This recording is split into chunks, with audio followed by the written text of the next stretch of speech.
and he's been with NES for almost 20 years. He's one of our leaders in overseeing this critical workforce that restores power. He manages linemen and other crews, and they have been very busy during this massive restoration effort. Today I'm going to share some of the latest restoration numbers, talk about a new tool that we've created for customers, and walk you through our restoration process, because I don't think that we've revisited that at all during this storm. Then Brandon's going to tell you a little bit about what crews are doing to get power restored and some of the challenges that they're facing on a daily basis. So first, let me tell you about a new tool that we've created for customers. It will come out later today, actually tonight to be exact. For days you've seen the map we have on our website that shows customers where our crews are working. We've gotten some good feedback on that, but also it's not as helpful at times because customers look at it and say, well, this crew looks like they're working in my neighborhood, but my lines aren't coming up. And it's that, as I mentioned yesterday, there are different people on different houses on different circuits in the same neighborhood. So customers really need a customized tool. And so we've created this.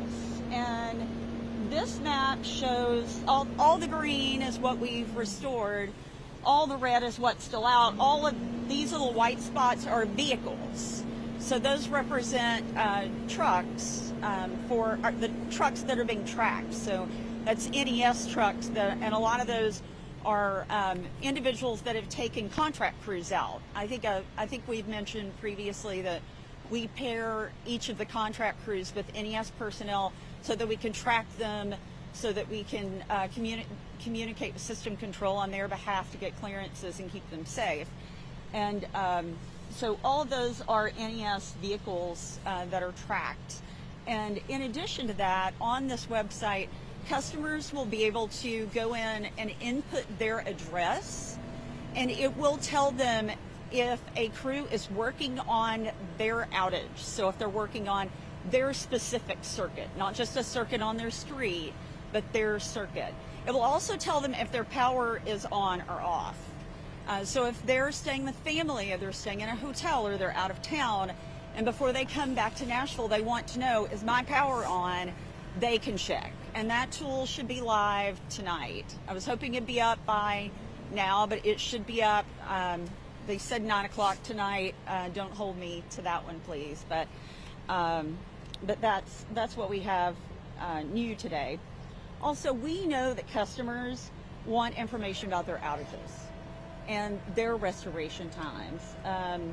They want approximate restoration times so they know how to plan their lives. And I wish that we already had something like that stood up and out to customers. With the magnitude of this storm, the level of damage we had on our system, there was not an easy way to get restoration times to customers. There wasn't even a hard way to get restoration times to customers. It just was incredibly challenging. The crews have now gotten the work down to a level where we believe we can come up with good estimated restoration times for customers. So very soon, I can't commit to that being out today, but very soon we will have estimated restoration times for customers. And we hope that will help a lot in people planning their lives and their day-to-day activities. Now I want to talk a little bit about our restoration progress today. When this historic ice storm hit on Sunday, it did the most damage we've ever had on our system. So it's pretty remarkable that our hardworking crews have restored 160,000 customers so far. You may recall we started at 230,000 out. Crews continue working around the clock to restore power to the 69,000 customers that remain without power. They are our #1 priority right now.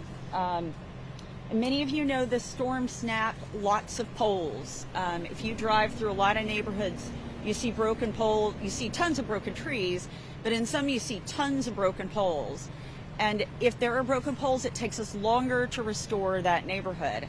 A broken pole takes us 8 to 10 hours, about right, Brandon? 8 to 10 hours for one crew to restore. And so you won't have, if you have a line of broken poles, you won't just have one crew there working on that, but that's how long it takes one crew to get a broken pole put back, which is a data point for people as they just look around their neighborhoods.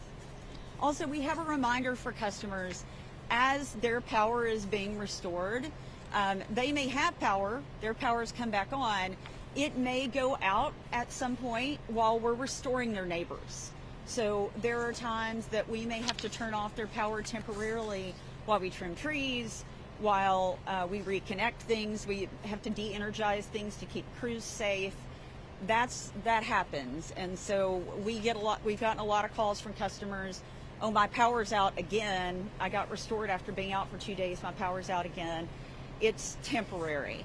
I still encourage them to report their outages just so we have it definitively in our system.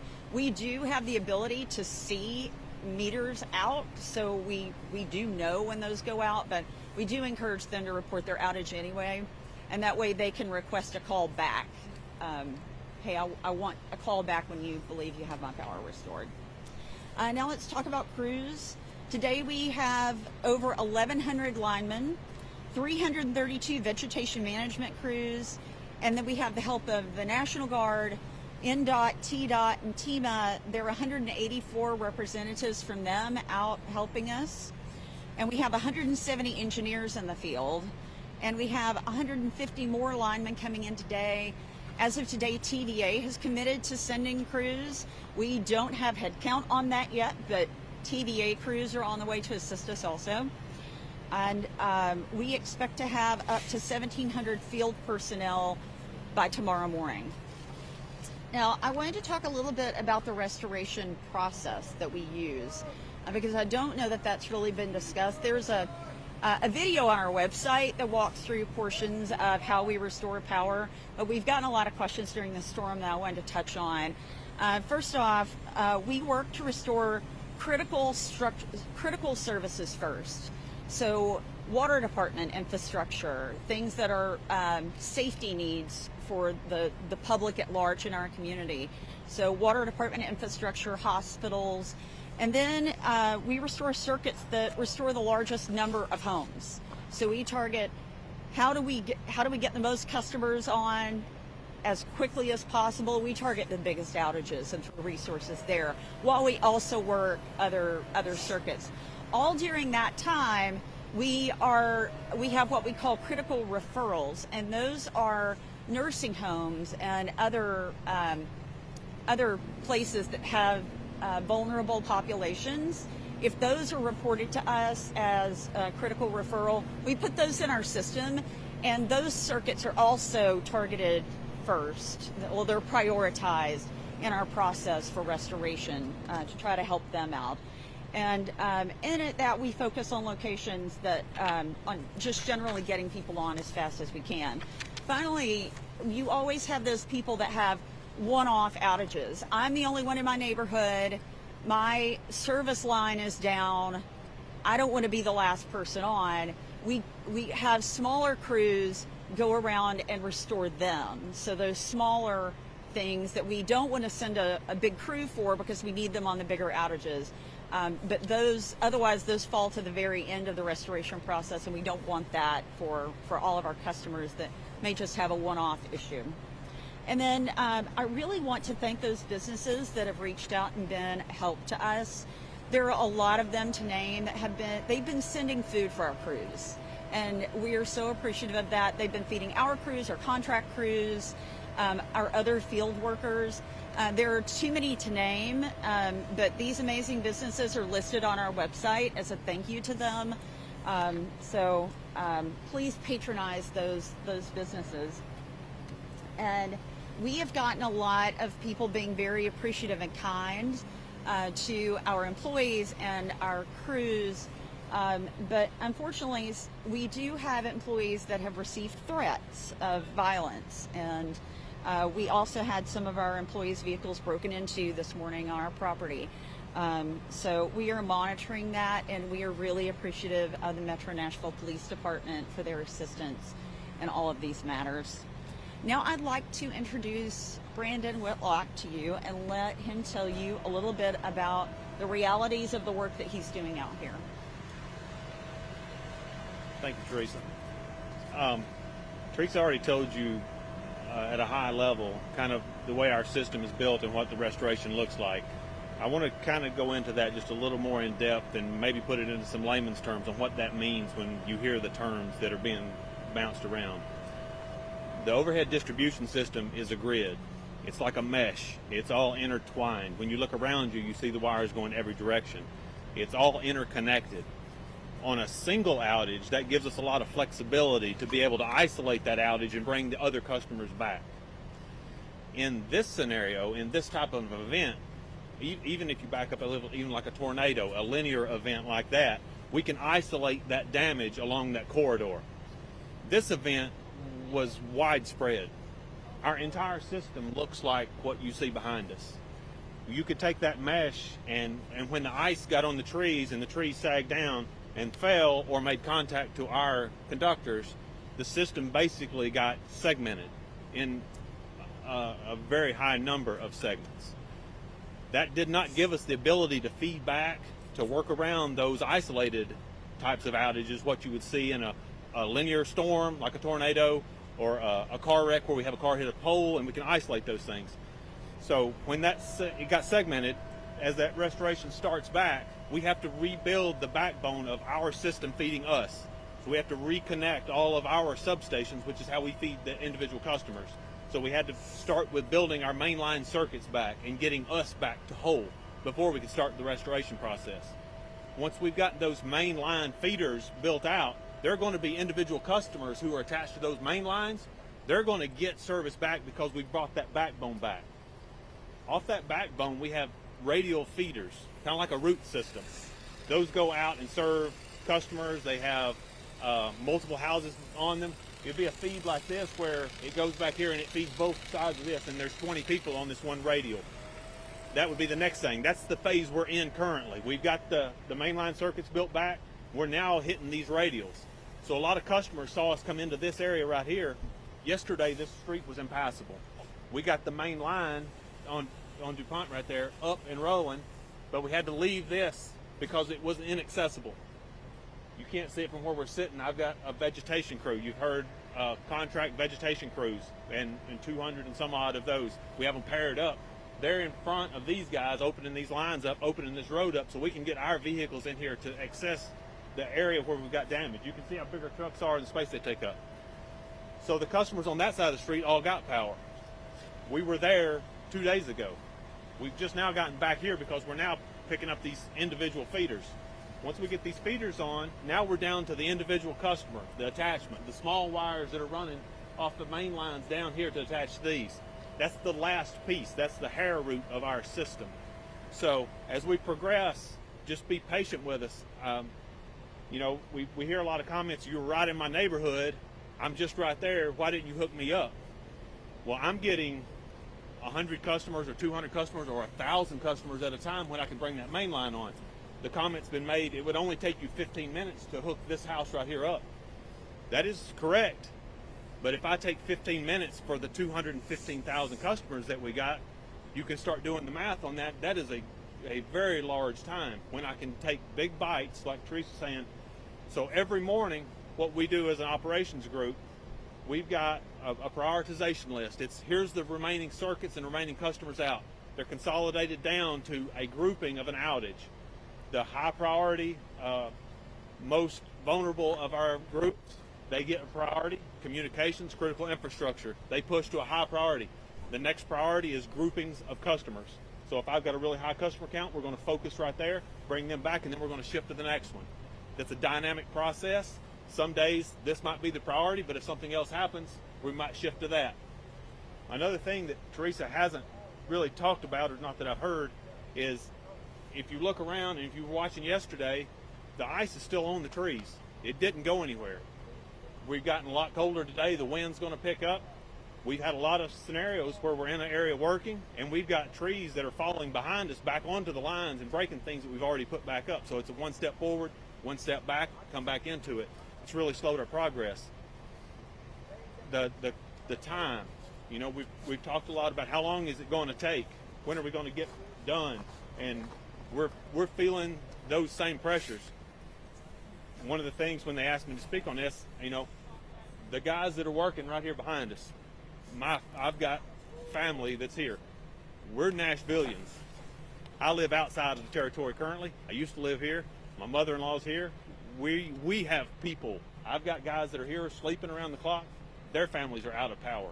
We are very aware, and we're working as fast as we can to get to what we know everyone needs, which is our power back. But it's just not lost on us. We'll take a question. Can I just ask, okay, obviously your application, Asking me? I'll ask Teresa. Okay.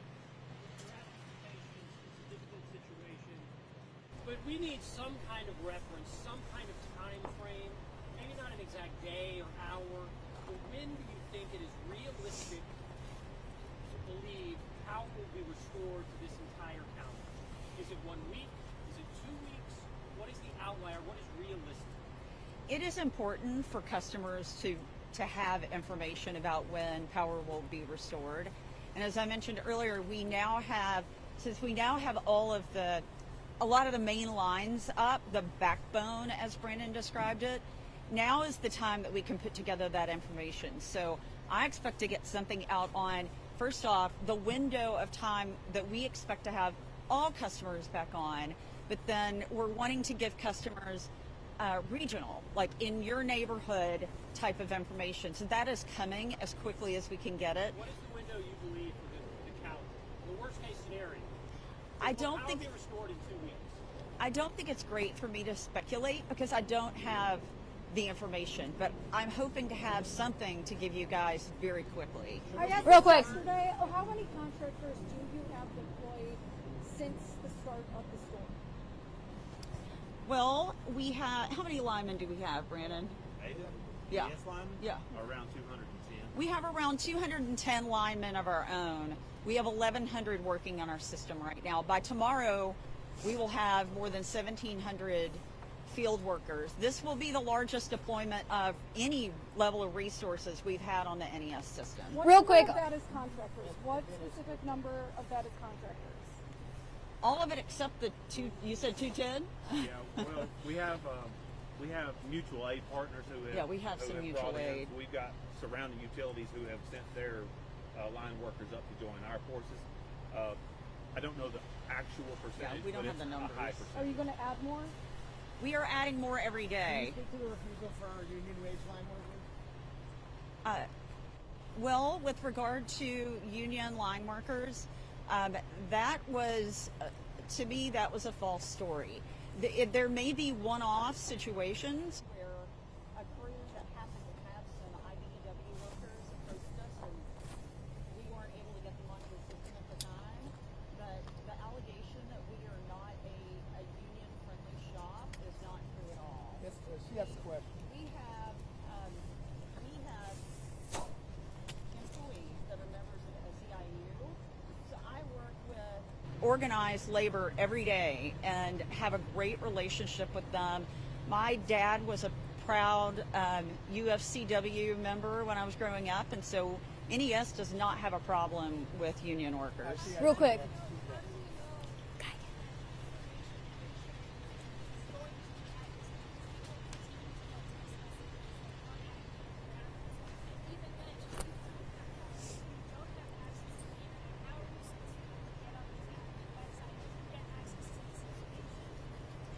Well, communication is really important for people right now, which is why we're deploying additional ways for people to check on things and why we're about to start communicating estimated restoration times. But the text message situation, I will admit, is frustrating to me.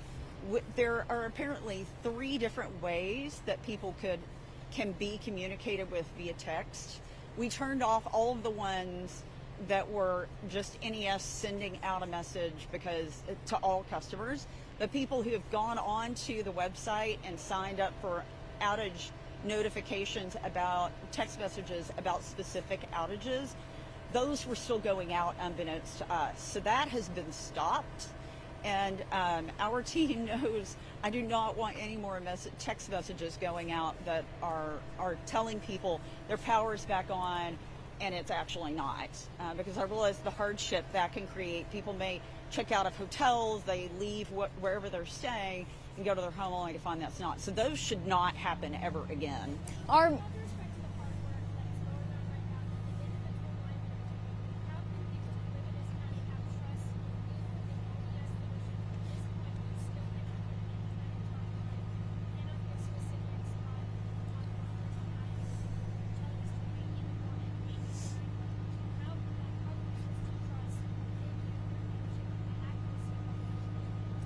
This is an unprecedented storm. This is the most damage we've ever had on our system. And this storm left terrible devastation to our service territory and to lots of Mississippi.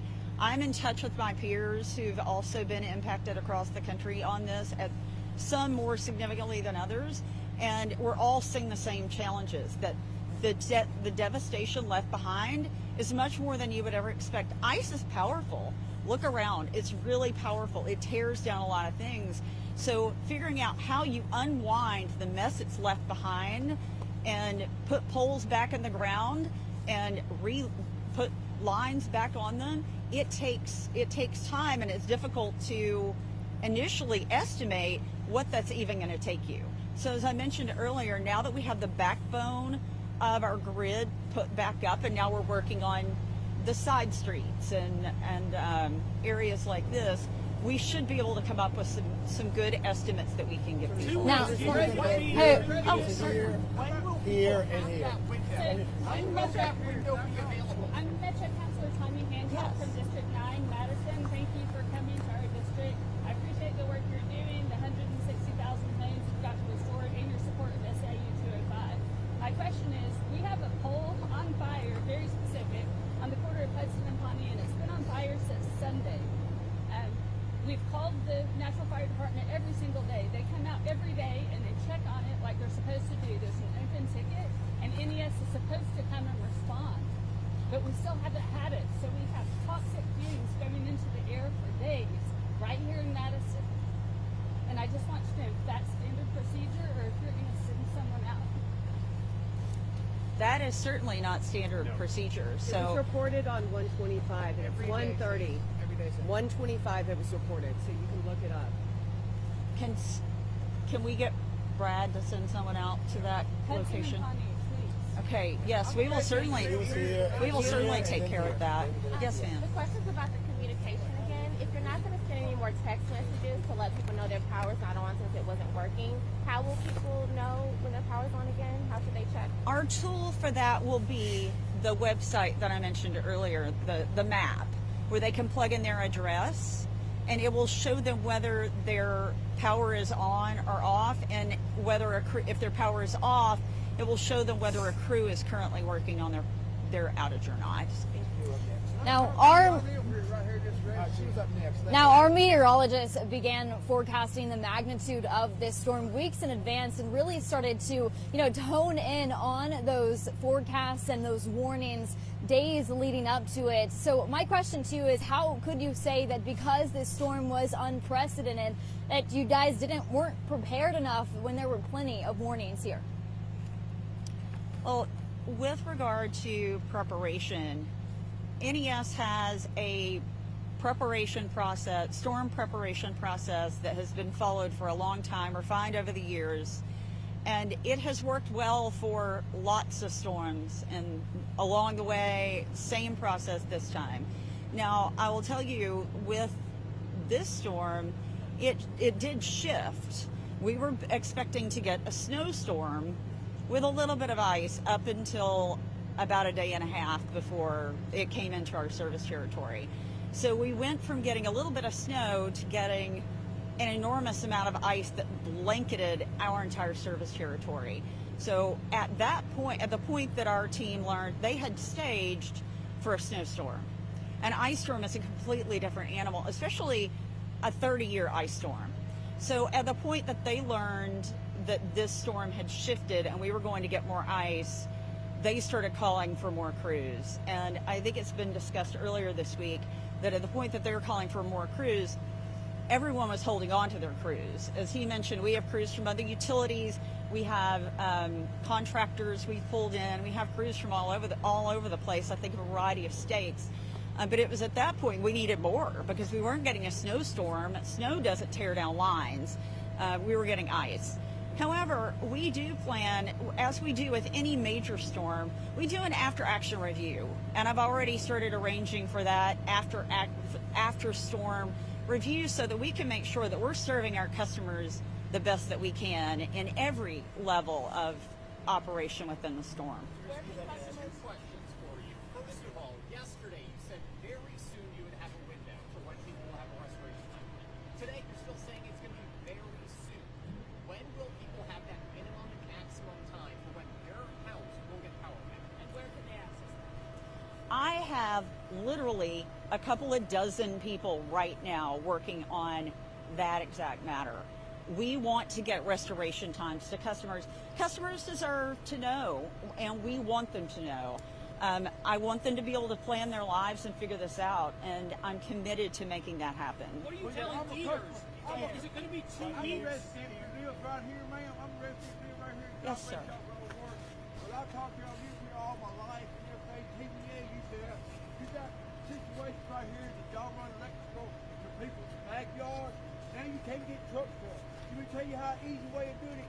Y'all have a 5-foot easement on these where y'all's lines are. 5 foot that way, 5 foot that way. I'll do it myself. I can get enough families. There's 80 families right here doing without, freezing to death, and I'm one of them. I'll start down there at the road to Dupont and go all the way to that police station right there and move fences back 5 foot. And y'all's easement, you got 5 foot back on each side. Next year, you know what you call that? It's called an alley. Next year, when you have a storm and everything, the trucks go through there and fix all this stuff. Because right now, not talking about NES and everything right now to fix these poles and stuff. These NES guys got to know how to climb a pole, and they got to carry that heavy transformer up that pole. You're right, they do. To it and everything. But if you make an alley on y'all's easement that y'all have on this property, the only thing you have to do is go back and say, sorry, sir, but we have an easement here. But You're going to have to move your fence, yeah. Back. It might cost y'all enough to where y'all have to pay with the fence back, but he would give us electricity. But right now, you're going to have to manual labor all this in here to get. And I'm just speaking for this neighborhood right through here because I live right down the road, and I've been down there freezing and doing without and everything. We ain't got much money around here. But thank y'all for what y'all been doing and everything. I just, if there's any way, I live right there on 204 May Drive. I do fence work.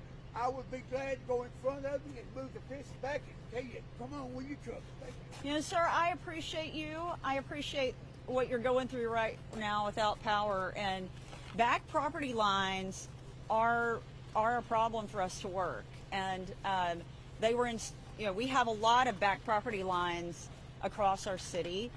They're challenging for our crews. They have to climb those poles most of the time. And he mentioned we can't get a vehicle through them because people have built fences all the way up to our easement, and that's not an easily fixable.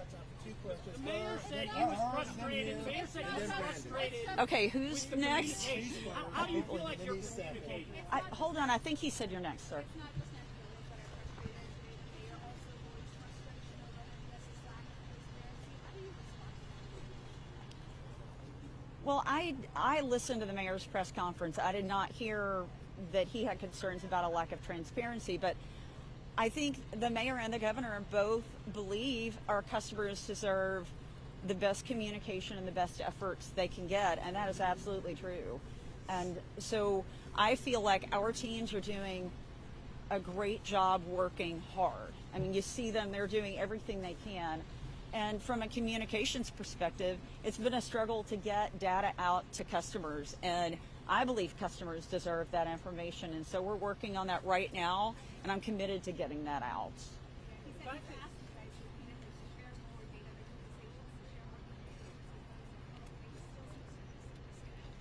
Well, and each day we're continuing to try to communicate more. And at the beginning of any storm, you're so focused on just getting customers restored that the communications sometimes come along behind that. The communications are really important, and I realize that customers need information, and that's why we've developed this map that will help them understand their individual situation for their homes as to whether their outage is being worked and their power's on or not. And then the next phase, which I hope to come really soon, will be telling them estimated restoration time. The fact that you can't say again 2 weeks. So I'm not trying to nail you down on a certain day, but people just want to plan. Worst case scenario, do you believe in 2 weeks power will be restored in this county, or is there a chance that won't happen? I believe power will be fully restored in 2 weeks, but I'd like to provide customers a better idea on. Sorry, I was looking to make sure we have a safety. We're all safe here with that tree moving and the line. I believe customers will have power in 2 weeks, but I would like to refine that for customers so that each neighborhood, they'll know what they need to plan for. Part of the challenge in what Teresa has been asked to do and provide right there, the challenge in that is in this event specifically, it's not just the damage happened and then the damage left and we start restoration. If behind the 2020 derecho that hit, the tornado before it, once that event passed, it was normal weather, normal driving conditions, normal access. All those variables and how we respond to a storm, it's much more calculable. In this event, we're still in the event. We can't drive to the places we would normally drive. We can't access the places we would normally access. Just you guys walking around right here, y'all can't get from your cars to here without pausing. Our guys are working in this every day. It is a huge challenge for our line workers to give you how long this event will take. We're having to dig our infrastructure out from under trees that's froze to the ground.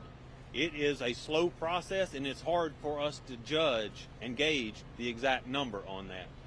So I don't want to speak for Teresa, and she's working on that, but it is a challenge for us to project that off of our history because this is unlike anything we've ever experienced. So I just don't want that to be lost. And God bless the linemen that are out here working. 100%. They are working so diligently. I think there's just a lot of reports that NES leadership has turned away contractors. And can you please address that? Can I say just one thing? Can I just say one thing about that? I'm not involved in our onboarding of contractors. I utilize contractors that we bring on. We've integrated them in with our system. I'm the guy that's helping orchestrate how they function. When you get an influx of one big type of help, we need to be able to methodically onboard and utilize those resources.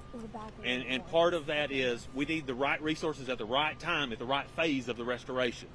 When you can give me all of the line workers in the country, but if I can't work methodically through our system and be able to control the energy, hazardous energy control was one of the terms that was thrown out earlier, and we talked about how we do that.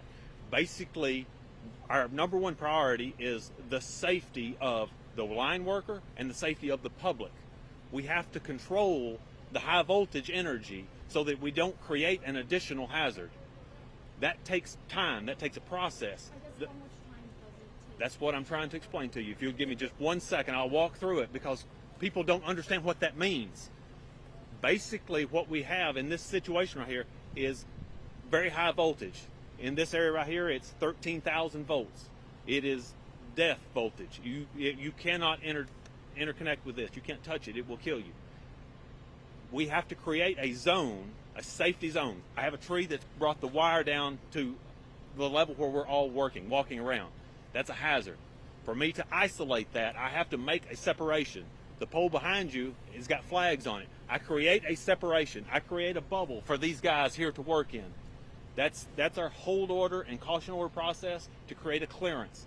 That clearance means that I have nothing that is energized in the workspace for a customer to come out and interface with, for my line worker to interface with. Once I've created that zone, now I can input workers and make the repairs and give it back. The process of working a zone like that is where we interface with system control.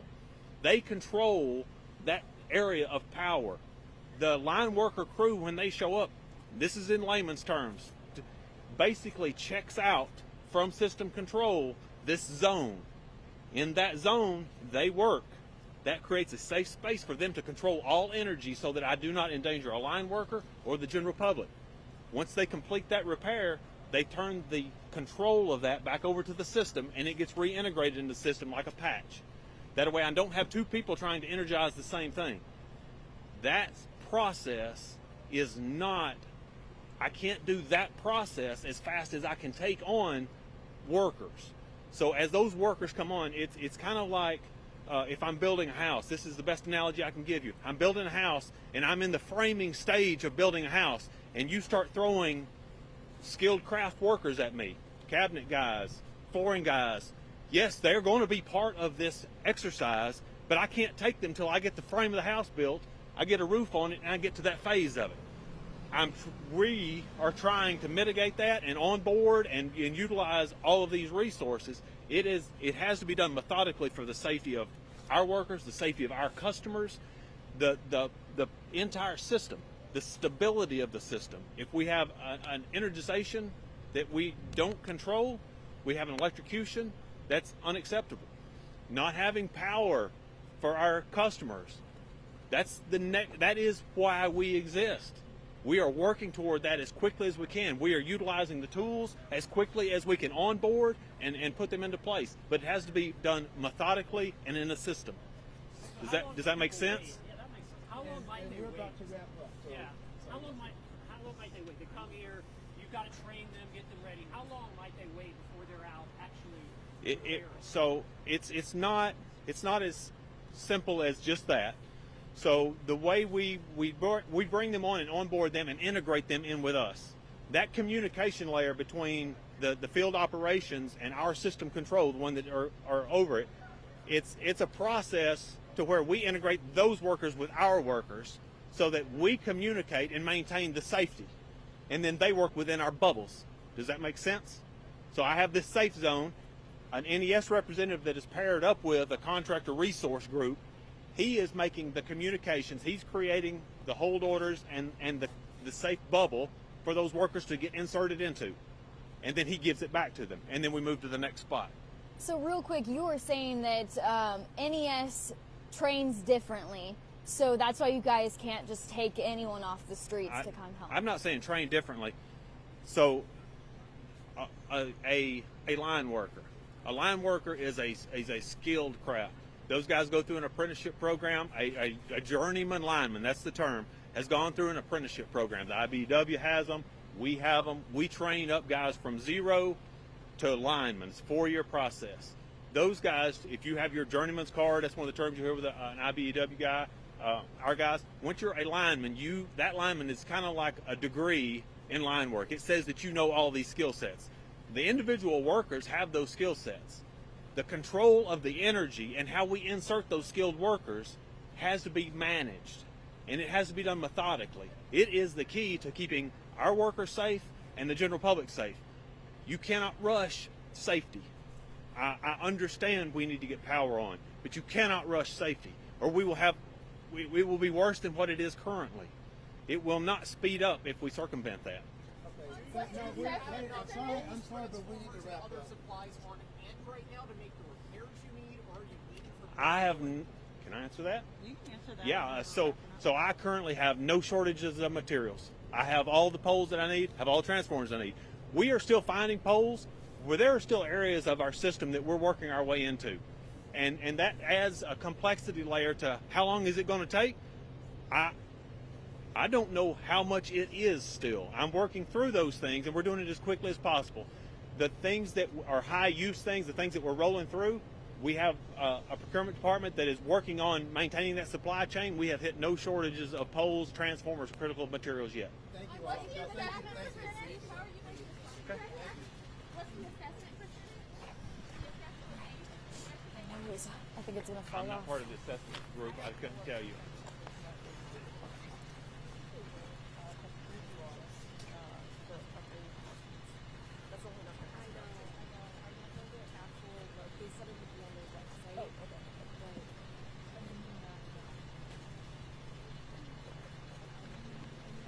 Hello, how are you guys? Yes.